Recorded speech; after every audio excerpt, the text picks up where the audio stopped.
What? I like the second thing now. We can have this over here, this over here.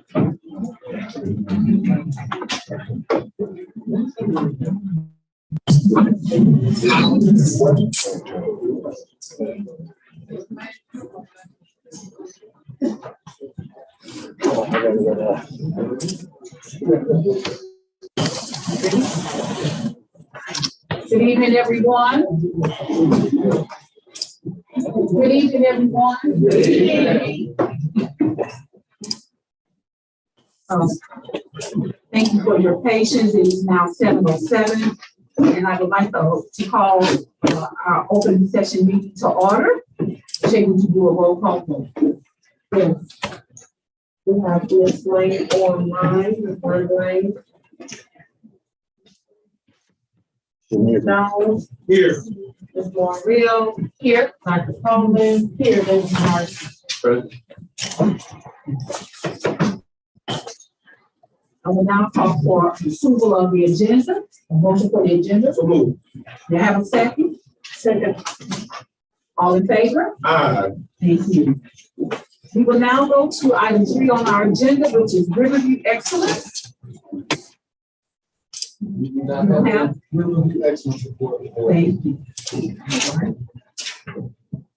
We go to item 4, patient participation. Shay, do you have any? No, ma'am. Okay.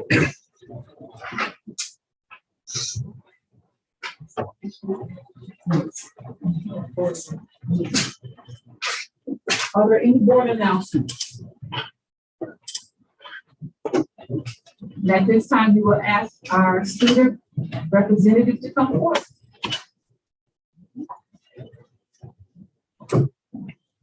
Good evening, Special Administrative Board, Dr. JPA, scholars, and community. As we welcome into the new year, I hope that everyone had a safe and sound break. Scholars, as we are in the new year, I want to challenge you all to be your best version of yourself. Know that anything is possible and self-determination is key. If you are in need of any physical, mental, or emotional support, please reach out to any trusted representative. Next week on January the 16th, the Urban League will be hosting a drive to the community, giving away toiletries, masks, and PPE. The time will be 12 p.m. noon to 3 p.m. Location 1408 North Kings Highway Boulevard, zip code 63113, the Urban League headquarters. Also on this day, we want to encourage you all to remember Dr. King's legacy and his leadership. He once stated our lives will begin to end the day we become silent about the things that matter.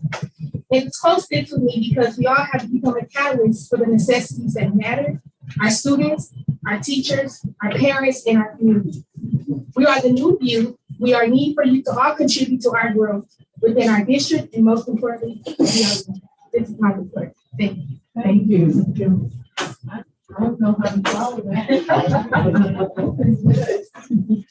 Just a couple of things, just a reminder, as Ms. Berry indicated, school will be closed on Monday in honor of Dr. Martin Luther King's birthday.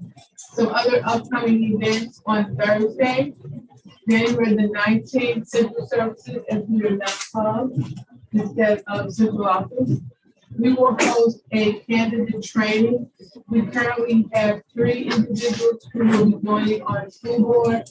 We have 3 positions that were open, and we have 3 people who filed. Therefore, there's no need for us to hold an election. And so they will be sworn in late April, but the training through MSBA and Ms. Morreal and myself will take place on the 19th. Also, on the 24th, during our regular scheduled board meeting, I will be State of the District. That presentation will consist of providing information around MSIP 6, the Missouri School Improvement Process, and our baseline data for the year 2021-22. That's the baseline data under MSIP 6. That meeting will be held at Danforth Elementary. We will be challenging each school to have 10 families to come, and we will be reaching out to those individuals who came to town hall. They will receive an invitation to attend, as well as our area legislature. We want to put out there where our schools is. We talk about where we're going to go from there.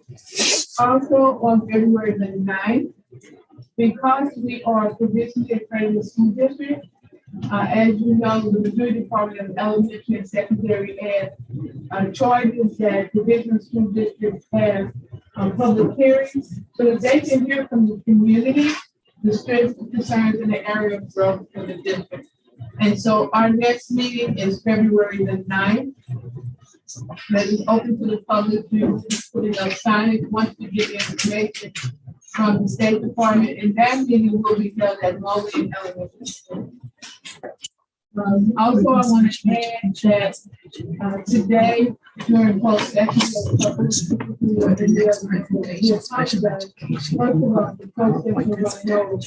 we would have that in the board in the room, and the person is closed and the door is closed. Do not sit in the room over here because that the line is not soundproof. And closed session is intended to be closed session. Thank you for your understanding of that request. And that's the reason.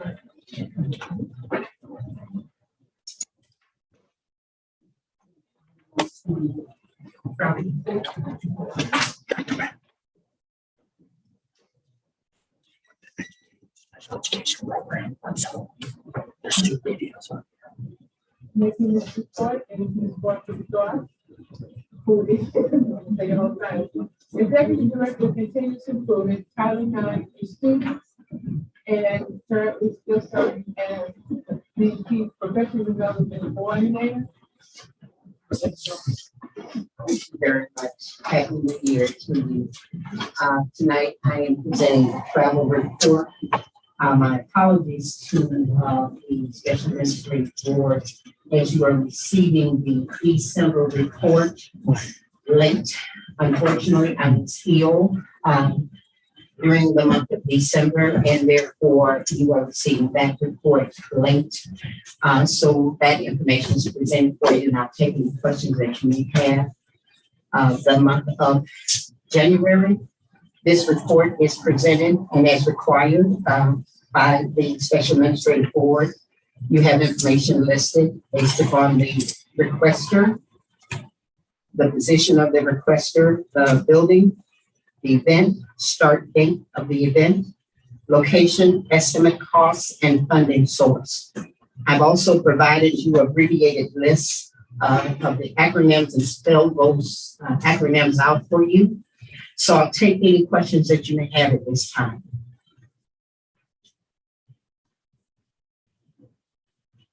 Thank you. Our first item of information is a special school district program evaluation. Making this presentation is Dr. Chad Lynn.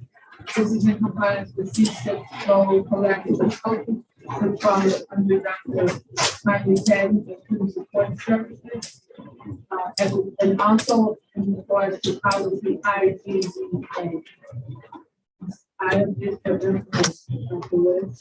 Good evening, Special Administrative Board. I'm Troy Adams, School Community. I'm here to present Special Education Program Evaluation. Just a little bit of history for those folks who are fairly new to the board. Special School District provides all the special ed services and technical programs for all of St. Louis County. We serve about 1 in 6 students. We serve students at pretty much every single elementary or every school within St. Louis County. And actually 87% of our students are served in their home school. And so we do provide, again, all the services in St. Louis County. So, to the next slide, sir. In order to receive services from special school districts, you do need to be eligible for one of the areas of disability. There are 14 different disability areas, and then when we talk about the services, there are related services, along with the direct instruction that we provide.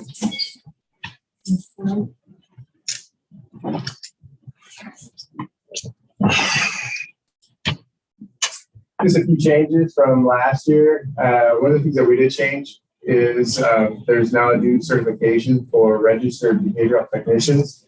They are the folks that are providing our students with ADA services or applied behavior analysis.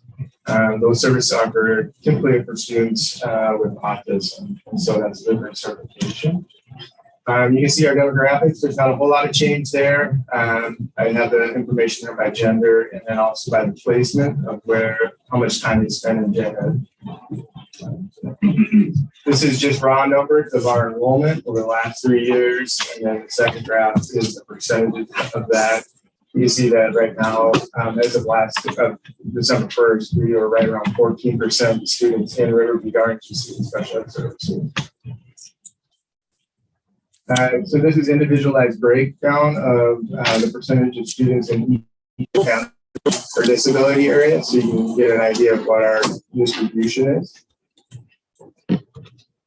So the special ed program is objectives. There's at different levels. We have federal regulations and state regulations.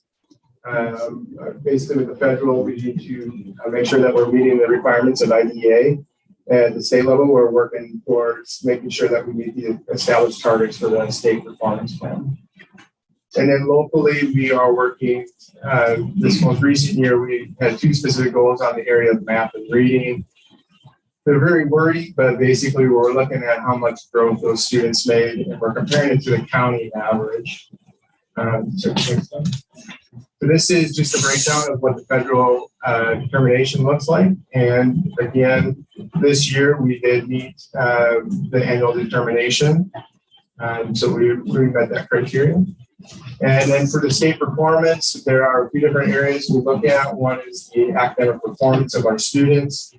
You can see there that our overall academic performance on the map is not where we want it to be. We also are looking at the percentage of time students are in gen ed, and they look at the 2 different categories. One is 80% or more in gen ed, and then 40% or less.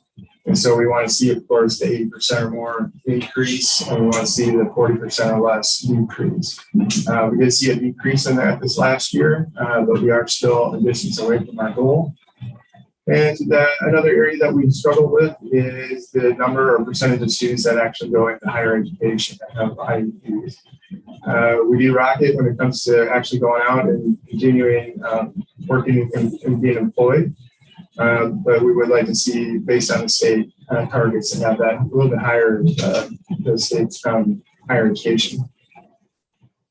And then with the local areas, basically we did pretty well. So in the area of literacy, we use a program or a measure called FastBridge.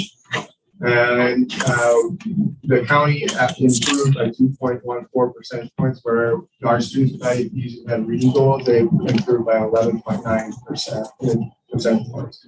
And then in math, you can see we had the county average was 2.76, with us improving by 7.16.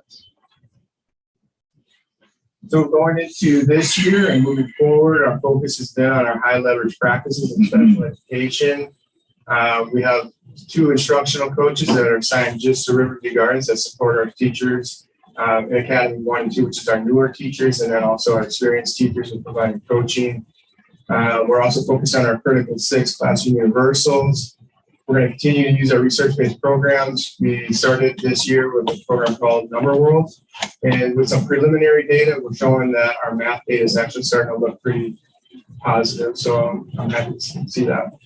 We're continuing to participate with Riverview Gardens on their professional learning with the restorative practices, and we're going to continue to work with Riverview to collaborate around their multi-tiered systems of support. Any questions? Sure. Yes. Okay, you mentioned earlier that you were working with 14% of the district kids. Yeah, so around about 14. Where does that fall with the districts? So it's pretty close. I think the state average is closer to 12 to 13%. Within the county, it's within a percentage or 2. About 36% of the kids who are in college. I think it was less than that. It was the students with IEPs. Yeah, it was 30. No, it was 13%. This last time we had a bit of a drop from the previous year. From state total revenue? So the goal is 23%. So that's going to go like 4-year college. Our numbers kind of go up and down a little bit on that one. But yeah, that's something that we've been working on. We've worked with the local community college. They come out in sessions with our students, and we work on. I think there's a test that they have to take, and we take that on that thing. So. I was trying to find out if they had any questions. I'm not sure. She's it's not a question, but I remember asking you about some individuals who serve representative gardens. And it says you had, just like Riverview has its own individual pet, it says you have a pet as well. And so I'm still trying to get those babies to come. I just want to put a word out. If you have some individuals in your building who are receiving services from SSB, we could really do some representatives at the SSB pack, and I think right now they're meeting, right? And then also, because the school board for SSB is appointed by the governing council, you know of anyone, and I think Riverview runs next year, but if you know of anyone that's in the Riverview Garden School District that would like to serve on the special SSB board, then we know.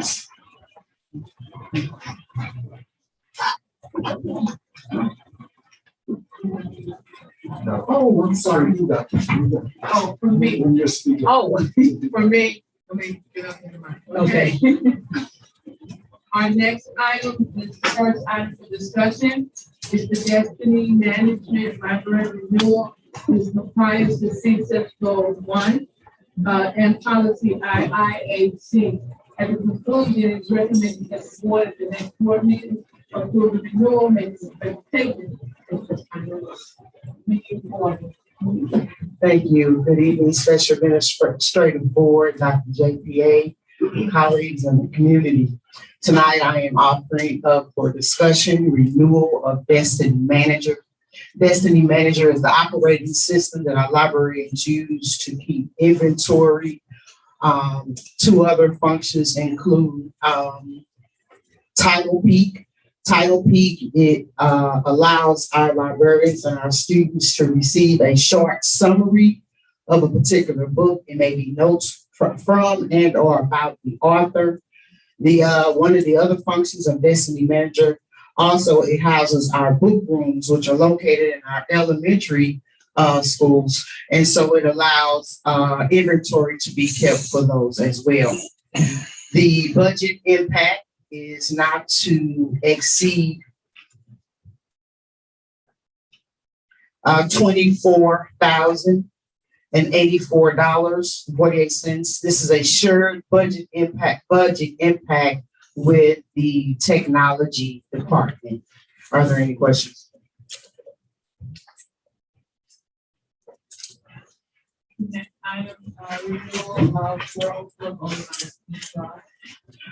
Okay, World Book Online is a database system. Traditionally speaking, you might recall the World Book encyclopedias. Well, it definitely is an expansion of that, where everything is electronic, in addition to additional learning platforms. There's a learning platform for early childhood, a learning platform for elementary, and a learning platform for secondary.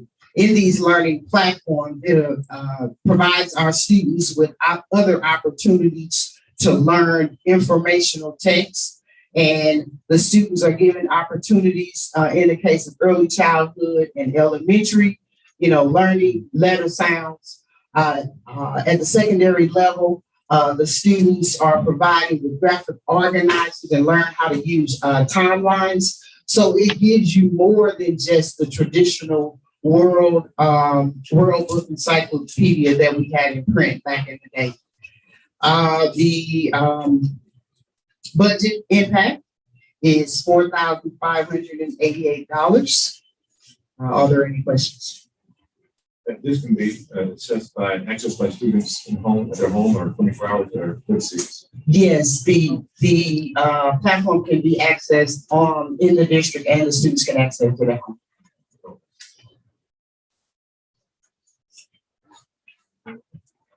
The next item is the high school, middle school after-school program. Also making this presentation is Ms. Ross.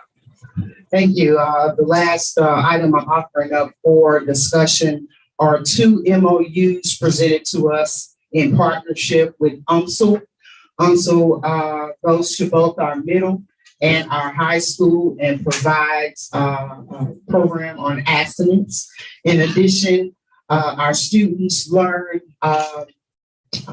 about sexually transmitted diseases, how to prevent pregnancy, maintain healthy relationships, and to resist peer pressure, to name a few. There is no budget impact to this particular discussion item.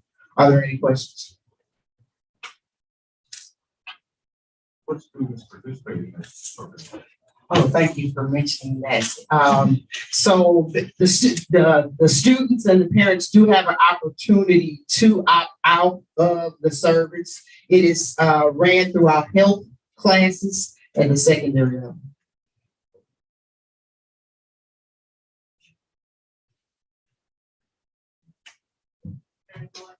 Thank you, Ms. Ross. Thank you. The next item for discussion is item D, 22-23 staffing plan adjustment. Making this presentation is Ms. Monica Williams, Assistant Superintendent of Human Resources. And this is in compliance with board policy GPA, support staff position. Good evening, Special Administrative Board, Dr. Ford Adams, colleagues, and community. Tonight I will be presenting the item for discussion, which is an adjustment to the 22-23 staffing plan. And we have two proposals. The first one is for the in-school suspension teacher at Riverview Gardens High School, for that position to be replaced as a social emotional interventionist assistant. And the social emotional interventionist assistant will be more in line with the restorative practices that we're doing now in the district. And also to add, as we go look at our safety initiative, school safety, and additional supports that are needed, to add 15 district safety officers to our staffing plan. So there will be one assigned at each elementary school, including the Early Childhood Center, two at the Family Care Resource Center, which we know our alternative education program will be moved there, one additional at each middle school, and then two additional DSOs at the high school. For the social emotional intervention assistant, it will be budget neutral because the ISS position is already in the budget and in the staffing plan.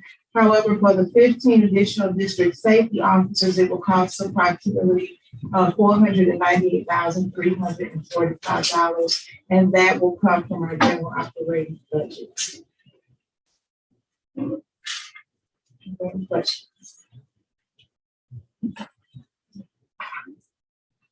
Oh, I do have one question. What type of training do our DSOs receive? Okay, so I will have Dr. Singleton answer that. I think I know, but I don't want to get it wrong. I know it's on seclusion and restraint. How to resolve conflict, how to de-escalate. Ms. Jackson, I'm gonna put her on the spot. Ms. Jackson, PSO Jackson, can you come in real quick? If I might, I had a conversation with the Assistant Director of Safety and Security today. And part of it was about what training do they receive. And so he indicated that he has done, because he's trained in de-escalation, he's done some de-escalation training and is wanting to implement it as we onboard people over the course of the year, instead of just offering it once, that we do it on a consistent basis. So I did have that conversation today. Thank you. And that's what she just showed me, but tell them about some additional trainings at the PSOs in the city. We also have the installation training. We also have CPR training. Restorative. Yes, we have the restorative justice. Training for non-assigned premises. Thank you, everyone. Yes, but we are constantly learning more. We're all getting additional training. And we welcome opportunity to work on ourselves. Thank you. Thank you.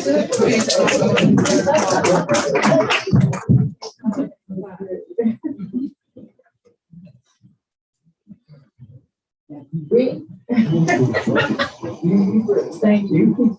And I believe we're asking for that vote tonight. You know, it's not on here, but I would like to have this. For which one of them? For the second term, yes. You can coincide with Dr. Flynn. And if the board agrees to do that tonight, it would be, but like I said, we're asking that if we could move that, we know it's not on here, but to have the board vote on that tonight. And there's a item number. That's item number B. You might realize Dr. Singleton says, action and approval. Okay. I think his is on there for action.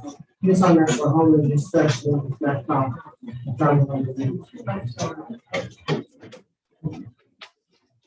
Okay, the next item is the Spark Iron Annual Subscription Renewal. Also making this presentation is Monica Williams. Okay, so Spark Hire is our video interviewing platform. It also allows us to screen applicants before we bring them in for in-person interviews. And this item for discussion is for the renewal to continue to have a license and subscription fees for this product. The amount is $7,908. This is funded through the ESSER Review grant. Are there any questions?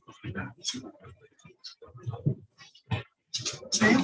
The next item is instructional assistance and increase in pay for long-term classroom assignments. Ms. Williams. Okay, so this item, we know with our substitute teachers are covering so many classrooms due to teacher vacancies, but we're also seeing a shortage in the number of substitutes available to cover long-term classrooms. And so we have some instructional assistants who are willing to take on those classrooms. And right now, an instructional assistant makes approximately $118 a day. And we're paying our long-term substitute teachers $200 a day. They have the same qualifications. They will do the exact same work. And so this presentation tonight is about increasing the pay for those instructional assistants who decide to take over long-term classrooms because of teacher vacancies, or we just don't have a substitute teacher available. And so this dollar amount, approximate amount, is based on if we had 20 instructional assistants who were interested in doing this. And so that comes to about $170,000, and this will be funded through the ESSER grant. Are there any questions?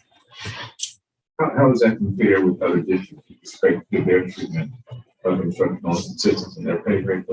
So some districts, I do know in St. Louis Public Schools, for example, they have actually enrolled their instructional assistants in education courses. They have given them a teacher contract and also full benefits for their instructional assistants who are willing to take on long-term assignments. So they're treating them as teachers, if you will, but they're also funding their coursework. But is that sort of the norm for most districts? So for some districts that are struggling, as we are, where there's a shortage of teachers and substitute teachers, they're all looking at alternative methods for filling classrooms. And the other thing I wanted to add regarding our instructional assistants, we have actually had some to resign this year and go to ESS, our substitute teacher staffing agency, because it pays more. And so we don't want those people to leave the district. We want to keep those people as district employees. This year is, as Ms. Williams said, it's a struggle for all districts. in the superintendent's meeting the other day, it was just said, if I find a person and the superintendent started naming districts in the room, I'm gonna take them. And then somebody's gonna come and take them from me. But she said, and that's true, there's a shortage everywhere. And we're trying to keep the people that we have by trying to make them at least comparable. Because our sub pay, every time we increase our substitute pay, somebody else increases theirs. And it's like an all out war right now. We're trying to get people. And so we just want to make sure that our IAs know we appreciate them and that we recognize what they're doing and want to compensate.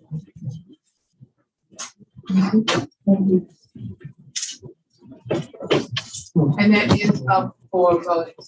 Okay. Our next one is the proposal. Dr. So our proposal for district-wide staffing services with advanced outsourcing. And this is an addendum to our current contract. Dr. Singleton. Thank you. Good evening, Special Administrative Board, Dr. Pruitt-Adams, colleagues, and community. This agenda item is an addendum to our current staffing agreement to add the 15 DSO positions through the AOS staffing agency. As Ms. Williams mentioned earlier, we are trying to upgrade our security, if you will, or at least staff a security personnel at all of our buildings, and then at buildings where we are typically short on security personnel, we're wanting to add additional bodies there as well. We did just open the FCRC, and so of course we want to dedicate some security to there, to those that building as well. So this funding source will be our ESSER 3 funding source. It is in alignment with the previous contract agreement for staffing agency through AOS. Are there any questions at this time? I just want to comment for clarification, because in 2 presentations we've said FCRC, that's where our PACE program is now housed. And we actually have asked 2 DSOs to that building, because we've taken all 3 of our alternative satellite programs and have them in one of them. In addition to the DSO, we still have the servicing of DSO. Yes. So we do have an annual contract with St. Louis County, who supplies us with 5 school resource officers, 1 at the high school, 1 at each middle school, and 2 that float the district and support all of the buildings, but especially the elementary levels. Thank you.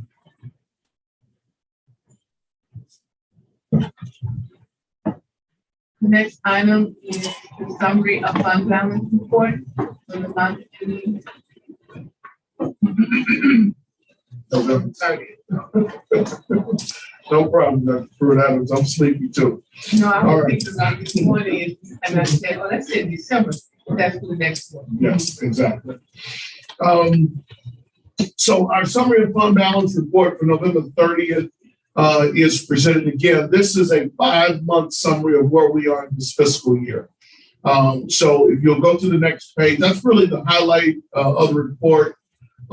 It kind of shows, if you look at those middle 2 columns where it says year-to-date revenues and expenditures, for this time of year, it's very typical for us to have our revenues and expenditures kind of meet each other.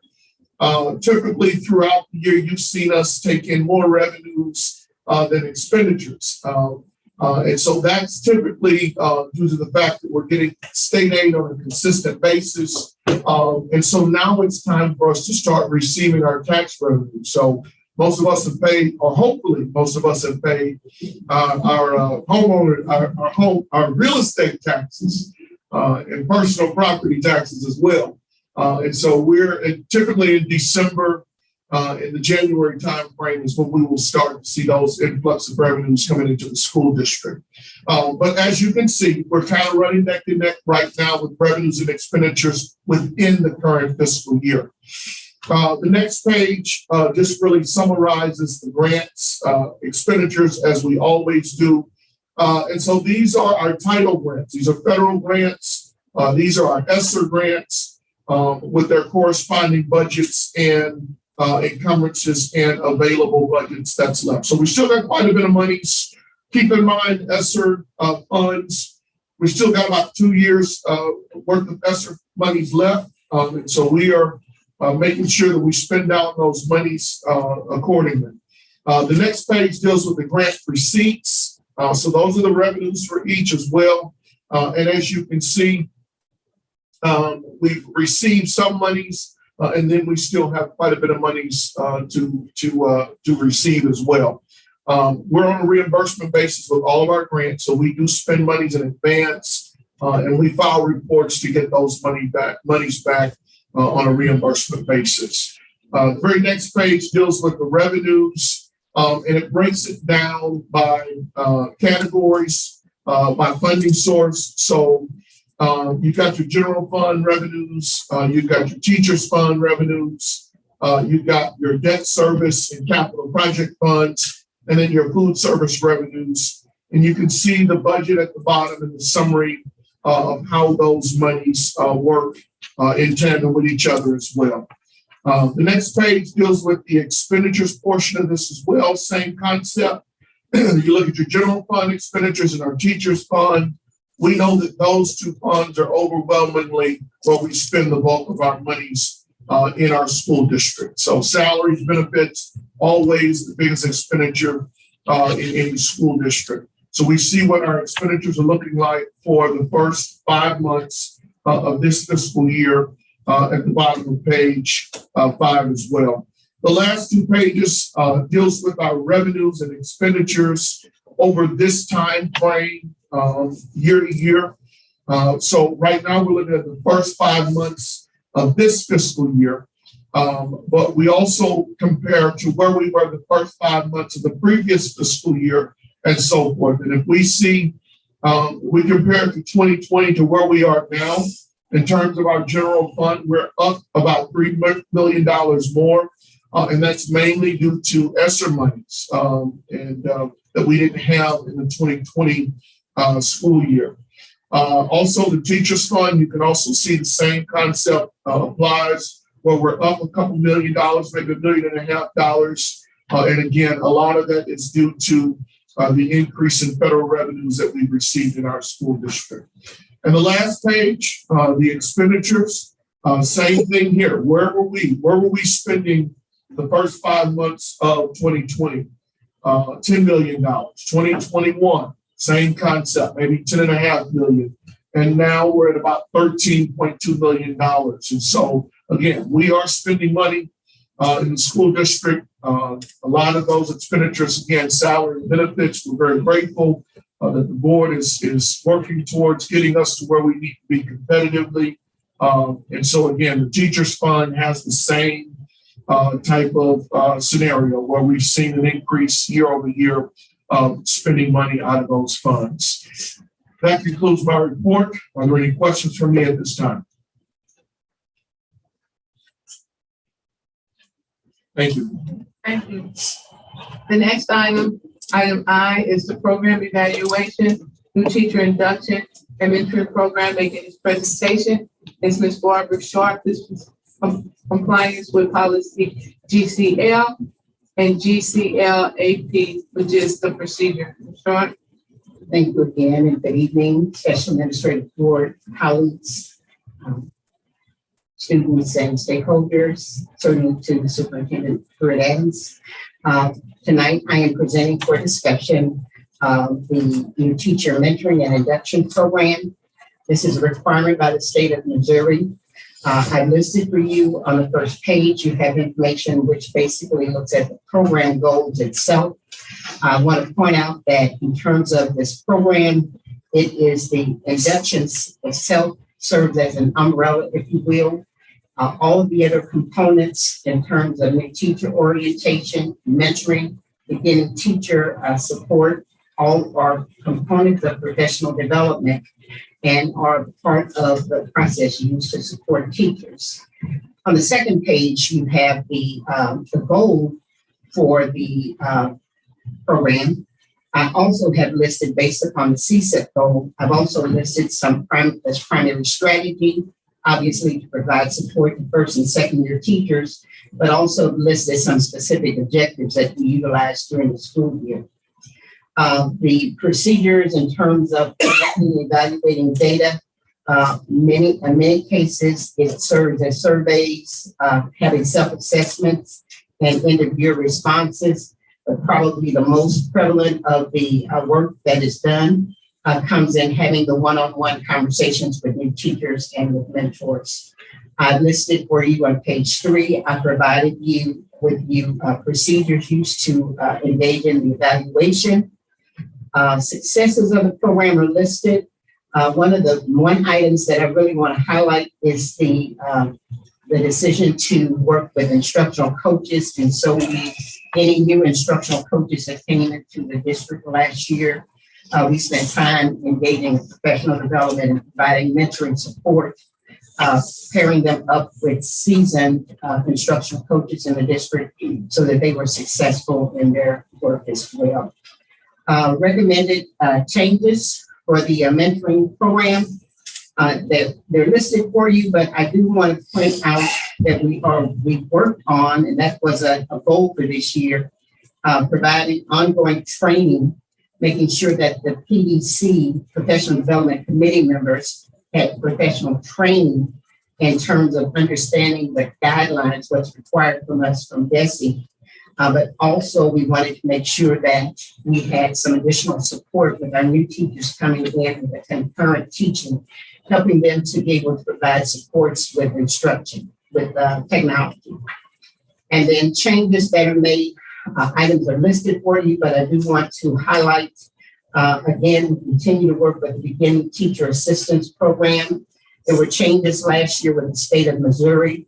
And so with those changes, we really did a lot of follow-up with new teachers to make sure that they were participating in those sessions, which were off campus. Many of them were virtual options for them. And that concludes the presentation that I have. I'll take any questions that you may have at this time.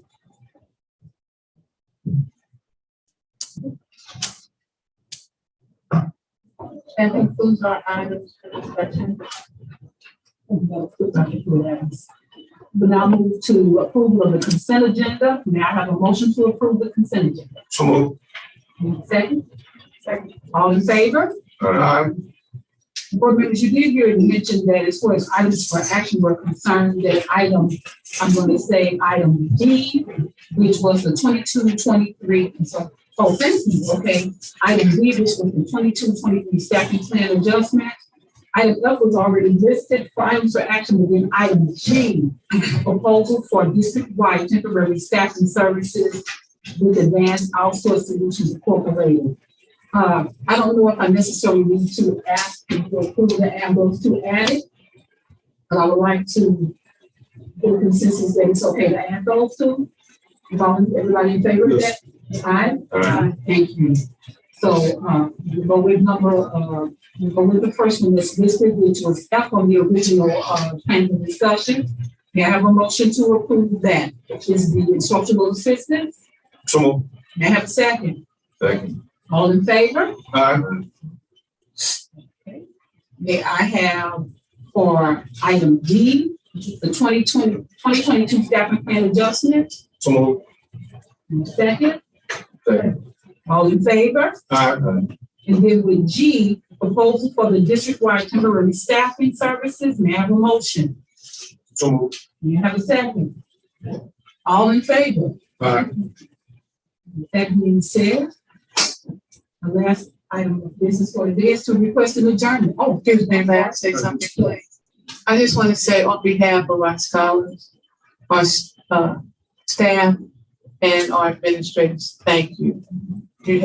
You just don't know what your support tonight means. It means a lot. I just want to thank you on behalf of our people who are here tonight. I have a motion to adjourn. So, Have a second? All in favor? You are adjourned.